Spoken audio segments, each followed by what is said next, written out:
This is Whispering River Animal Rescue in Gasport, New York, a place where humans rescue animals, especially abused and discarded donkeys, and care for them and try to heal them with respect and love. Being a volunteer on an animal rescue farm can make for some beautiful days. The work is hard, but the camaraderie is joyful, and the satisfaction of rescuing beautiful creatures who have been harmed or abandoned by their humans is, well, if you stick around, I'll show you. Every one of them, including Perseus, was in a kill pen. Every single one of them were going to be used for meat, except for Festus. Every single one of them. Can you imagine? The donkeys are rescued from what are called kill farms, where donkeys, horses, and mules are sent before transport out of the country to be slaughtered. Their meat sold to cultures that still consume equine meat, and the donkey skins sold to China, where they're in high demand and used in ancient medicine. The kill farms aren't regulated, so the treatment of the animals is often horrific, and the equine are often not fed or given water, and sometimes beaten mercilessly by impatient workers.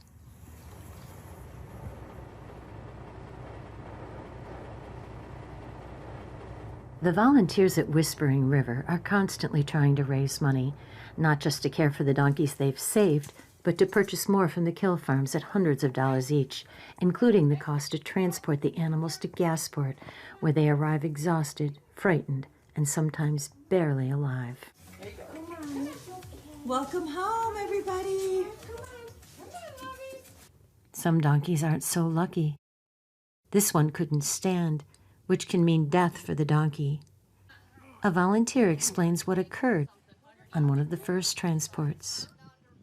We tried everything, and we couldn't watch him suffer any longer. We had no choice but to make a terribly sad and gut-wrenching decision to finally put him at peace. We all gave him so much love. We said our goodbyes and held him as he went to a much better place where he can be free of all the terrible things that have happened to him. We had to give him a name before he left us. We named our angel Jericho. Whispering River was founded by Jackie, a longtime animal advocate and volunteer, who with her brother John dreamed of creating a haven for animals. Sadly, John died unexpectedly just before the rescue opened. Jackie anticipated the first anniversary of his death would be really hard, but there was a surprise waiting for her in the barn. I was feeling a little depressed and I wanted to go and get donuts this morning, so I didn't come into the barn first. And I get a call from my son. He says, "Don't go to Tim Hortons, turn around. There's a baby in the barn." They named the baby George, and his delivery was a triumph for the volunteers, especially for Sally Joe, who planned to adopt the baby and keep him at the farm with his mom. Even better, the baby was born with the mark of the cross on his back. Legend has it that the donkey who rode Jesus into Jerusalem watched the crucifixion with a breaking heart, but was blessed for his devotion when the shadow of the cross fell upon his back. So I love them all, but the ones that have the cross I think are a little bit more special to me. And the baby has the cross. And the baby has a cross on the day that, yep. On this not as easy. special day. Yeah, it's a very special day. Exodus has a cross. Wow. Diesel has a cross. Wayne doesn't have one, but I think he has one in his heart. So You might have one in your heart, too. yeah, we do. I think I do.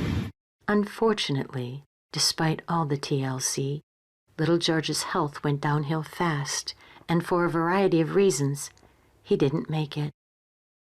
It took the volunteers a long time to get over that. So it was